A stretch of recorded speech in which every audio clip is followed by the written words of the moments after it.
সূর্য যত দূরে থাকে আলোয় ভরে জগৎটাকে স্বপ্নগুলো সত্যি করে ফিরতে হবে আপন ঘরে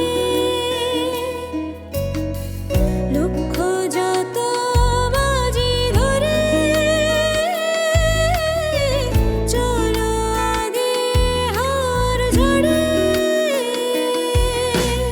ইচ্ছে এখন আকাশ ছোঁয়ার ডানা ছাড়াই পাখি হওয়ার সূর্যমুখী মনটা যে তার সে তো এক সানফ্লাওয়ার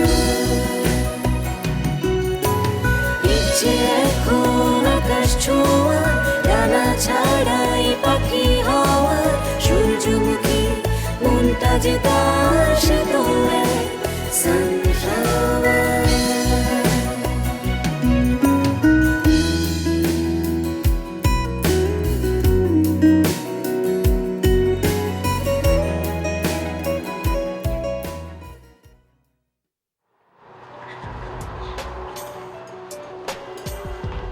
শোনো,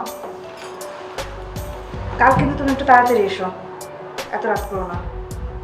কেন তুমি কি আবারও আমার জন্য অপেক্ষা করা শুরু করে দিয়েছো? আচ্ছা, আমি কবে তোমার জন্য অপেক্ষা না করি বলো তো? এই যে প্রতিদিন তুমি এত রাত করে ফেরো, কোনোদিন দেখেছো যে আমি তুমি ফেরার আগে খেয়ে দিয়ে ঘুমিয়ে গেছি কখনো? ঠিক আছে বলো রে বাবা, মানে এখন আবার এই রাতের বেলা তাণ্ডব শুরু করে দিও না। তুমি কখনো খেয়াল করো না তো? সেটা না বলো না।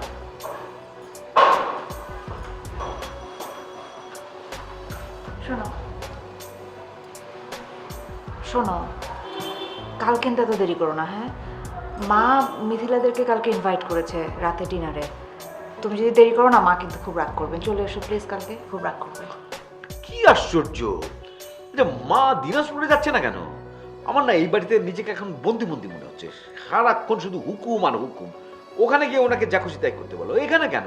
আর আমাকে সমস্ত কিছুর মধ্যে জড়াতে হবে কেন? আমার সময়ের দাম আছে তো, নাকি? আশ্চর্য।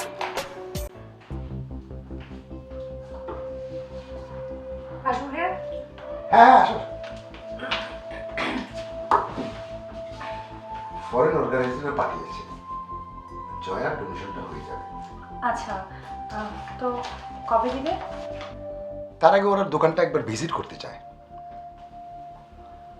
কিন্তু আমি না বললাম যে দোকানটা তো নেই। তোমাকে তো আমি আগেই বলেছিলাম যে টাকা নাও, দোকান চালু করো। তোমার রিপোর্টের উপরেই তো এই প্রজেক্টটা হচ্ছে নাকি? শোনো মিথিলা, দায়িত্বটা তোমার। জয়াকে ভালো করে বোঝাও, এই সুযোগ জীবনে বারবার আসে না। ও আচ্ছা, প্রমোশনটা তাহলে এই জন্যই? ধরে নাও তাই। এরকম প্রমোশনের আমার দরকার নেই। আরে আরে সেন্টিমেন্টাল হয়ে গেলে দেখি। তুমি যেরকম কাজ করো, আজ হোক কাল হোক, এটা তোমার প্রাপ্য ছিল। একটু আগে হয়ে গেছে আর কি। আচ্ছা থাক, সেসব কথা শোনো। তুমি সময় নষ্ট না করে এক্ষুনি গিয়ে জয়ের সাথে কথা বলো। ডোনারের প্রতিনিধি যে কোনো সময় চলে আসতে পারে। বসে থেকো না, যাও গিয়ে জয়ের সাথে কথা বলো।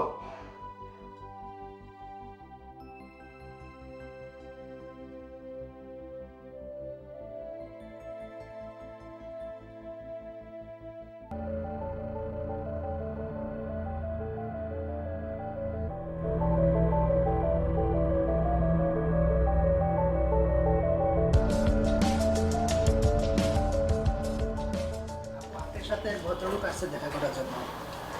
কি নাম? ম্যাডাম আমি তো বলতে পারলাম না, রিসেপশন ওই জায়গায় দাঁড়িয়ে আছে। আচ্ছা ঠিক আছে, তুমি যাও।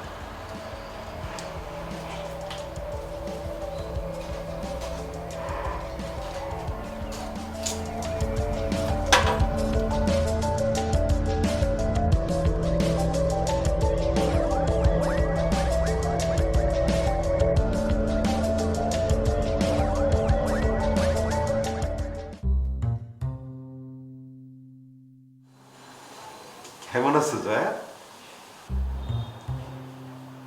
ভালো। দাঁড়ায় কথা বলবো না বসতে বলবো না? বসেন।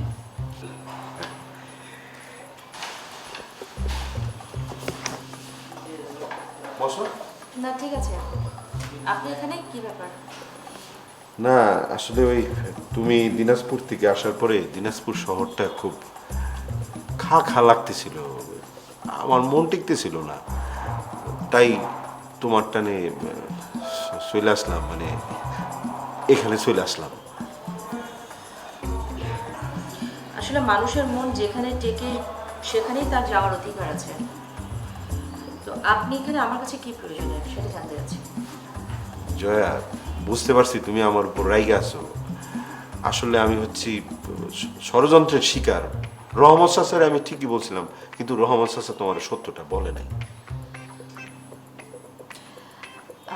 কামাল ভাই, আমি আসলে সত্য মিথ্যা কিছুই জানতে চাচ্ছি না।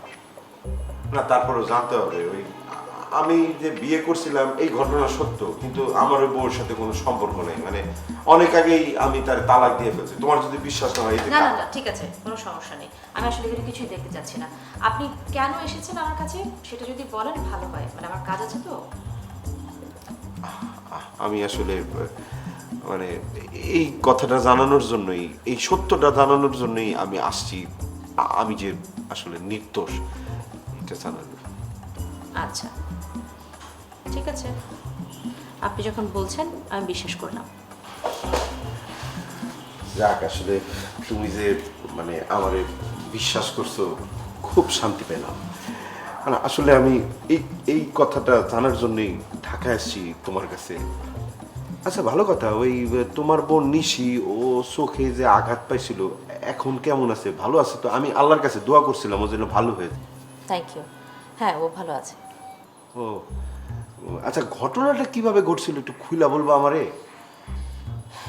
ঘটনা সেরকম কিছু না, কেউ একজন আমাদের বাড়িতে ঢিল ছুটছিল, নিশি তখন বারান্দায় ছিল, বাস লেগে গেছে। ও মানে নিশি কি কাউরে চিনতে পারছে? কারা ছিল এরকম কিছু একটা? হ্যাঁ, আপনার মতোই লম্বা চড়া একজন ছিল, সাথে আরেকজনও ছিল।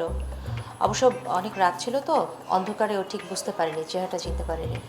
ওই পুলিশ কেস টেস করো না? এই যে পুলিশকে না, এসব কিছু করিনি। কামাল ভাই, আমি আসলে আর সময় দিতে পারছি না, আমার অনেক কাজ পড়ে আছে। ঠিক আছে, আজকে আপনি আসেন। ঠিক আছে, দেখা হবে।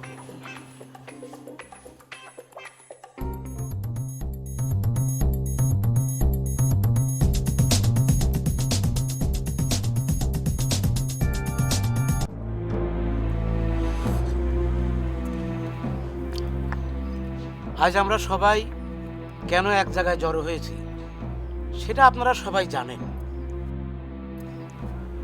এই যে উসমান গনি অনেক দিন পর নিজের ভিটা বাড়িতে ফেরত আসছে, জ্ঞাতি গোষ্ঠী হিসাবে ওর ভালো মন্দর দেখার দায়িত্ব তো আমাদের নাকি? উসমান গনি, তুমি তোমার ঘটনাটা খুলে বলো।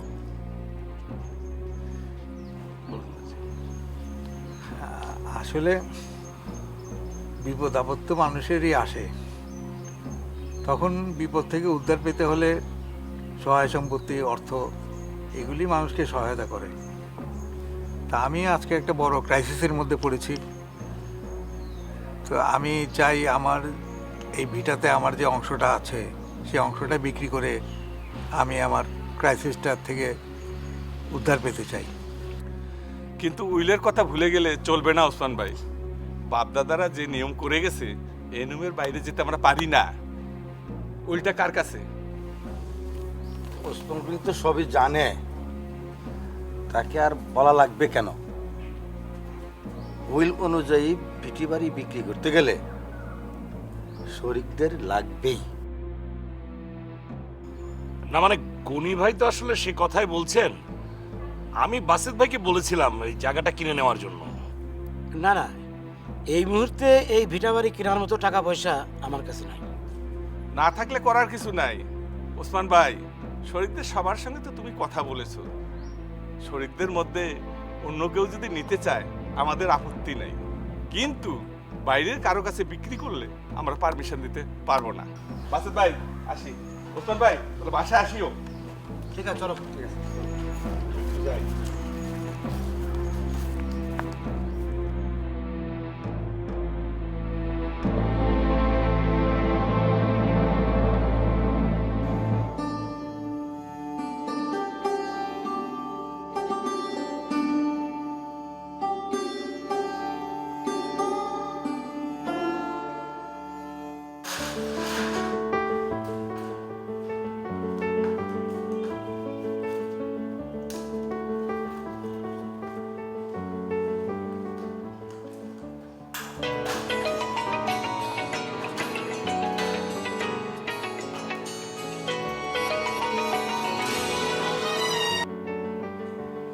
জি বলো মিথিলা, কি খবর?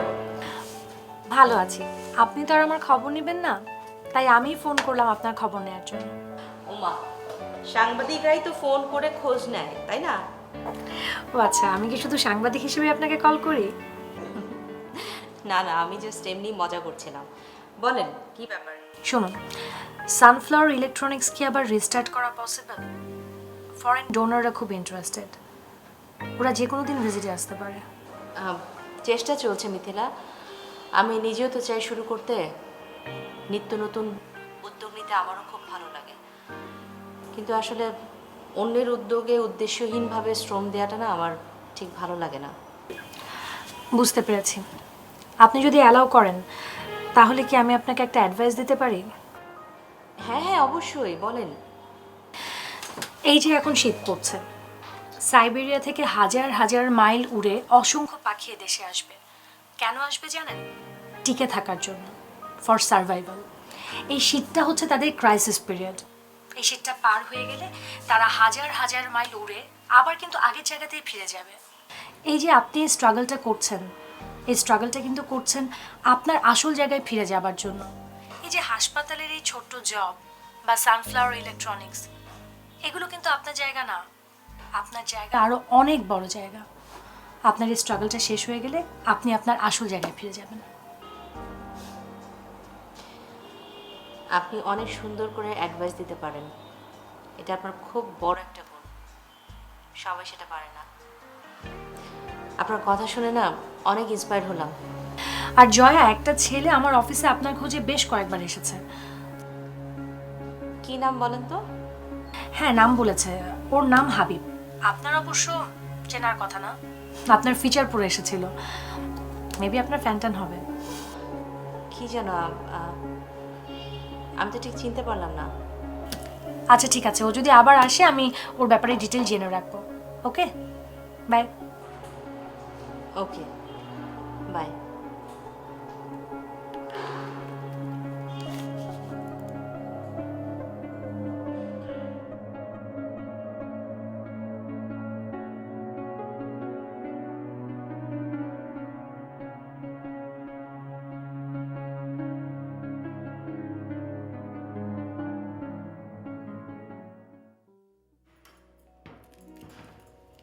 উফ আয়াত, তুমি বল নিয়ে কেন টেবিলের উপরে খেলছো? না, আমি তোমার কেক বানাবো। কেক বানানো দেখবে ভালো কথা, লনে গিয়ে খেলো এখন। যাও। একটা কথা তুমি শোনো না, তোমাকে কতদিন বলেছি এইসব বল টল নিয়ে তুমি টেবিলের উপরে বসে খেলাধুলা করবে না। যখন খেলাধুলা করবে লনে যাবে। এই বুয়া, বুয়া কোথায় তুমি? আনো না তাড়াতাড়ি, দেরি হয়ে যাচ্ছে। আপনার কিছু লাগবে? হ্যাঁ শোনো, ওই যে ইয়ে করো তুমি, চুলার জালটা কমিয়ে দিবে, যেটাতে বিরিয়ানি চড়িয়েছি ওটার। যাও, খেয়াল রেখো। বৌমা, হ্যাঁ মা। এই মাগরিবের সময় হয়ে গেল, রান্না বান্না শেষ হয়েছে তো? রাঙা আর মিথিলা চলে আসবে তো? মা, ওরা আসার আগে আমার সব হয়ে যাবে, আপনি টেনশন করবেন না। আচ্ছা শোনো, একটা কথা, ওই রাঙা তো আবার ঝাল কম খায়, ওই তুমি সব তরকারির মধ্যে ঝাল কম দিয়েছো তো? কোজে ঝাল ছাড়া মাংস কি করে খায় বুঝতেই পারি না। মা, আপনি আমাকে একবার বলেছেন না, আমার সব মনে আছে, আমি সেভাবেই সব করেছি। ভালো করেছো মা। আচ্ছা ওই মিথিলার ওই স্পেশাল আইসক্রিমটা আনিয়ে রেখেছো?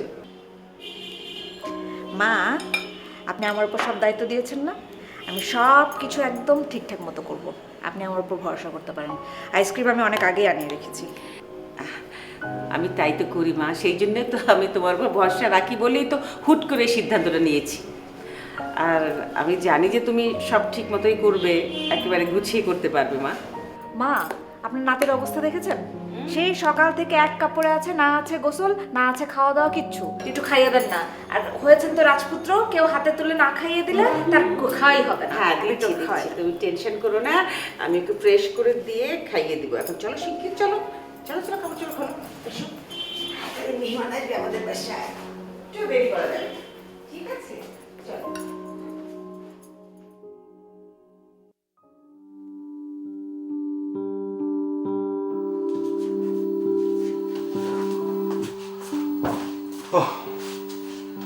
একটু পানি দাও তো।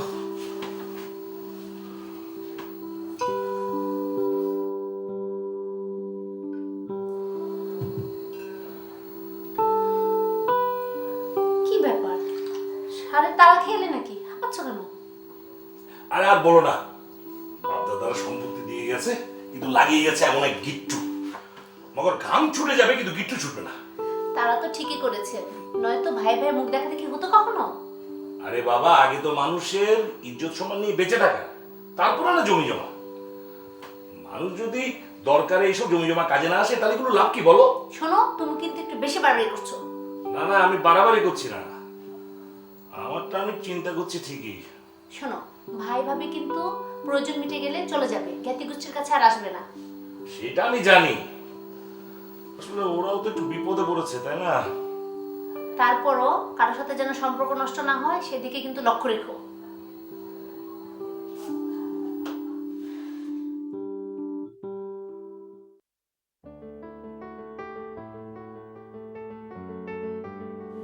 আরেকটু না খাবো না। আচ্ছা, আরেকটু খেলে কি হয়? আমি তো বেশি দিচ্ছি না। না আর তুমি না খেলে কি তোর মাঝে খাওয়া দাওয়া করবো না, রাগ করে বসে থাকবো? লোভী মানে কি? লোভী, লোভী মানে হলো ধরো যে মানুষের অনেক আছে অনেক আছে অনেক আছে, তারপর তাদের লোভ যায় না, মানে তাদের আর মানে আরো পাইতে চায়, আরো মনে হয় যে আরো থাকা উচিত, আরো থাকা উচিত, মানে তাদের মন ভরেই না তাদের। লোভী মানুষরা কি খারাপ? হ্যাঁ খারাপই তো, এত ছোচার মতো করবে কেন সারাক্ষণ? খাই খাই খাই কি আরো পাবো আরো পাবো। এর মানে আমি খাবো না? এই কি দুষ্টু, তুমি তো খাওয়াইনি, তুমি তো অল্প একটু খেয়েছো। একটু খাবা। আরে আপা কেমন আছো? আপা আছি ভালো রে, কেমন আছো তুমি? আরে আপা কেমন আছি? ভালো, বসো বসো।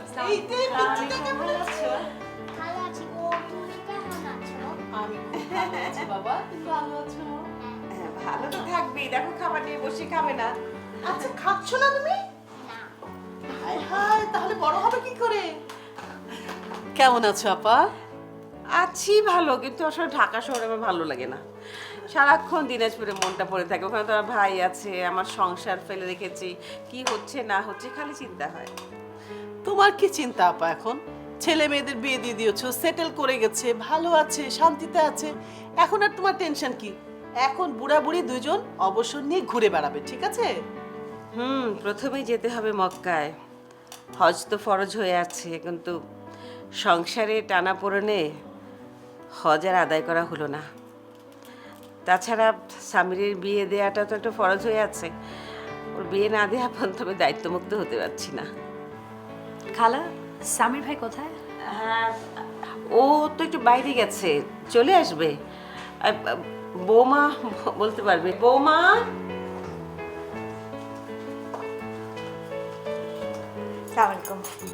ওয়ালাইকুম আসসালাম। সামিরকে একটু ফোন করে দেখো কত দূর। হ্যাঁ আমি ফোন করছি। এত সময় সাথে একটু চা নাস্তা করো। হ্যাঁ মা আমি পাঠিয়ে দিচ্ছি। আচ্ছা দিদিরা চলো আমার সাথে। আমি ভেতরে যাই খালা। আয়া কেমন আছো আয়া? বাহ, কি লক্ষ্মী বৌমা তোমার। হ্যাঁ, আমি তো লক্ষ্মী দেখে দেখেই তো বৌমা বানাই। তারপর বলো তোমার জার্নালিজম কেমন চলছে? তোমাদের সার্কুলেশন কেমন এখন? সার্কুলেশন বেশ ভালো। শোনো, মেয়েদের সেলফ ডিপেন্ডেন্ট হওয়াটা কিন্তু খুব ভালো একটা ব্যাপার। আরে বাবা, যেখানে দেশের অর্ধেক জনসংখ্যাই মেয়ে, সেখানে মেয়েরা এগিয়ে না আসলে হবে? বাহ, আপনার রিয়েলাইজেশন অনেক সুন্দর। দাঁড়াও, সামিরকে ফোন দিই। ওকে একটু তাড়াতাড়ি আসতে বলি। আর কতক্ষণ ওয়েট করবে? না না ভাবি, কোনো দরকার নেই। সে একটা নিশ্চয়ই কাজে আছে, কাজ শেষ করলে তো একাই চলে আসবে। ডোন্ট ওয়ারি, তোমার কথা বলবো না। লাউড স্পিকার দিচ্ছি, দাঁড়াও। ভাবি, হ্যাঁ সামির, কোথায় তুমি? আমি তো একটু বাইরে। তোমার গেস্ট এসে বসে আছে আর তোমার কোনো খোঁজ খবর নেই। কোন গেস্ট? কোন গেস্ট মানে? আরে বাবা, নিজে দাওয়াত দিয়ে নিজেই ভুলে গেছো? মিথিলা। ও আচ্ছা আচ্ছা আচ্ছা আচ্ছা, না না না, আমি ভুলে যাইনি, কিন্তু আজকে তো ভাবি সময় দিতে পারবো না। মানে কি? কোথায় তুমি, কি করছো? ওই তুমি একটু ম্যানেজ করো না ভাবি, আমি তো একটু জয়কে নিয়ে ঘুরতে বের হচ্ছি, তো কখন আসবো তা তো বুঝতে পারছি না। সামির, একটু তাড়াতাড়ি এসো, হ্যাঁ? আমরা সবাই ওয়েট করছি তোমার জন্য। আচ্ছা ঠিক আছে, দেখি। বাই। ওকে, আমি রাখছি, বাই। ডোন্ট ওয়ারি, চলে আসবে ও।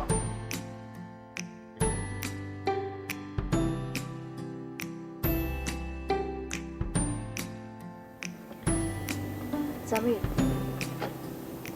বাড়িতে যদি কোনো সমস্যা হয়ে থাকে আজকে আমাদের যাওয়াটা ক্যান্সেল করে আমরা ফিরে যাই। আরে কোনো ব্যাপার না, আর মিথিলা এসছে, মিথিলা অনেক ফ্রেন্ডলি, অনেক মাইডিয়ার টাইপ, ও একটু মাইন্ড করবে না। চল। শিওর? হ্যাঁ শিওর।